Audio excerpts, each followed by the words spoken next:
नमस्कार दोस्तों, मैं विनय दुबे मुंबई से। मैगी नूडल्स देखा है आप लोगों ने? जब वो खाने की प्लेट में होता है तो उलझा सा एकदम एक दूसरे के अंदर चिपका सा।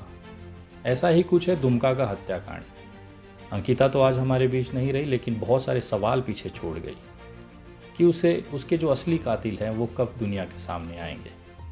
दुमका जब मैं ज़मीनी स्तर पे पहुंचा, जरुआडीह गया, वहाँ पर लोकल जो मोहल्ले हैं वहाँ पर लोगों से बात की, ऑफ कैमरा बात किया। लोगों ने बहुत विश्वास के साथ कुछ बातें मुझसे शेयर की। अस्पताल के कुछ स्टाफ, जहाँ पर पहली बार अंकिता को ले जाया गया, वहाँ के स्टाफ ने बहुत सारे रहस्यमय चीज़ें खोली जिसे कोई मीडिया, कोई यूट्यूब चैनल ने कवर नहीं किया। ज़मीनी स्तर पर उतर के जब अस्पताल के कर्मचारियों से बात की गई तो कुछ ऐसे आश्चर्यजनक तथ्य हाथ लगे जिसके सुनने के बाद आपके पैरों की ज़मीन खिसक जाएगी। लेकिन डर ये है, समाज में दबाव ये है, हिंदू मुसलमान का एक ऐसा लहर दुमका में चलाया गया है जिसकी वजह से कोई मुंह खोलकर बोलना नहीं चाहता, कोई सामने नहीं आना चाहता।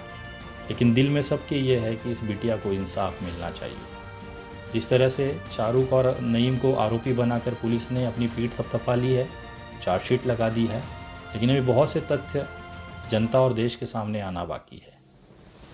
अस्पताल के एक स्वास्थ्य कर्मचारी से जब हमने बात किया, जिसने पहली बार अंकिता को ट्रीटमेंट किया, उस महिला ने मुझे कुछ ऐसे तथ्य बताए जो आपको भी सुनने ज़रूरी है। सुनिए ज़रा ये स्वास्थ्य कर्मचारी अंकिता के बारे में क्या कह रही है जब पहली बार उसे दुमका के बर्न हॉस्पिटल में ले जाया गया।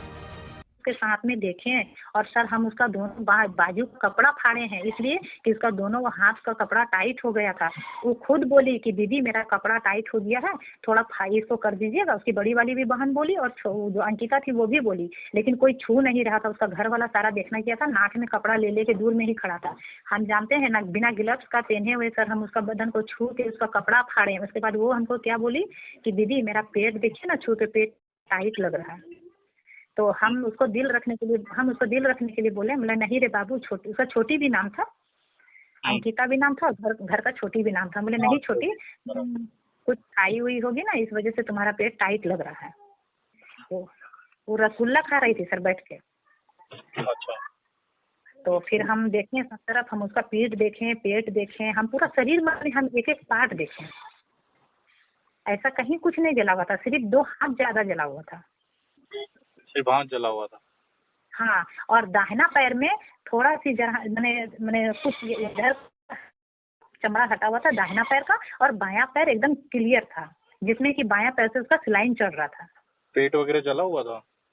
नहीं, पेट वगैरह कुछ नहीं था। हम पेट सर हम बताएं ना, हम अब आपको बता रहे हैं क्लियर कि हम उसका रास्ता, पेशाब का रास्ता, पैखाना का रास्ता हम सब देखें। हम इतना तक खोल के देखें क्योंकि हमको वहाँ पर लगा इस चीज का कि हो सकता है कि ये बाद में बता सकती है कि ऐसे जले वैसे जले, या फिर आदमी भी पूछता है ना कि कितना जली, तो हम इसीलिए देखें। आज पास की आदमी बोली भी कि तुमको डर नहीं लगता, तुमको घृणा नहीं लगता, ये सब छुती छाती हम लोग क्या करेंगे, स्वास्थ्य विभाग में रहने के बाद ये सब उतना नहीं होता मायने। 2 हाथ, 1 पैर, थोड़ा सा ये पीठ का हिस्सा, जिसे मीडिया ने 95% बर्निंग बता दी, जिसमें न पेट जला, न छाती जली, न पीठ जला, न कोई अंग जला। केवल शाहरुख मुसलमान होने के नाते इस मामले को राजनीतिक तौर पर बहुत मजबूती के साथ पूरे देश में उछाला। सभी की भावनाएं अंकिता के साथ थी कि उसे इंसाफ मिलना चाहिए, लेकिन शाहरुख के नाम पर मुसलमानों को टारगेट करके इस देश का माहौल ख़राब करना एक मेन उद्देश्य रहा है। लेकिन आज इस समय अंकिता को इंसाफ दिलाने के लिए कोई बात नहीं कर रहा है। सभी की नज़रें इस पे लगी हैं कि शाहरुख को कब फांसी पे लटकाया जाएगा, कब शाहरुख को मरते हुए लोग देख सकें। फास्ट ट्रैक कोर्ट में जब ये मामला चलेगा तो ये जो सारे तथ्य हैं, जो जानकारियां हमें ग्राउंड लेवल पे मिली है, वो हम माननीय न्यायालय के सामने रखेंगे और उस पर जाँच के लिए निवेदन करेंगे। हमें पूरा विश्वास है कि जिस तरह से ऐसी छोटी छोटी बहुत सारे तथ्य हैं, हमने जरुआडीह के उनके मोहल्ले में भी गए, वहाँ पर उनके जो आस पड़ोस के लोगों से बात की, बहुत सारे राजपूत परिवारों से वहाँ पे बात की।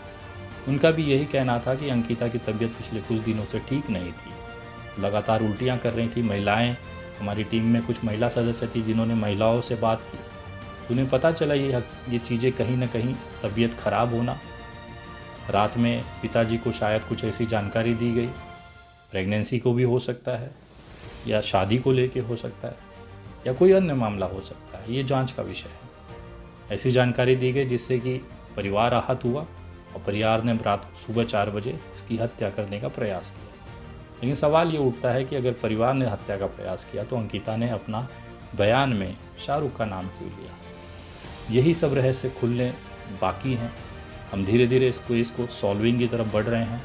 असली आरोपी तक बहुत जल्द हम पहुंचेंगे और ये जो जानकारियां हैं, क्योंकि सारा जो फैसला वो अदालत में होना है, सारे सबूतों के, सारे बयानों की क्रॉस चेकिंग वहाँ पर होनी है जज साहब के समक्ष। बहुत जल्द ये मामला जब फास्ट ट्रैक कोर्ट पे चलेगा, बहुत सारी ऐसी चीज़ें आप लोगों के सामने आएंगी जो आश्चर्यचकित कर देंगी।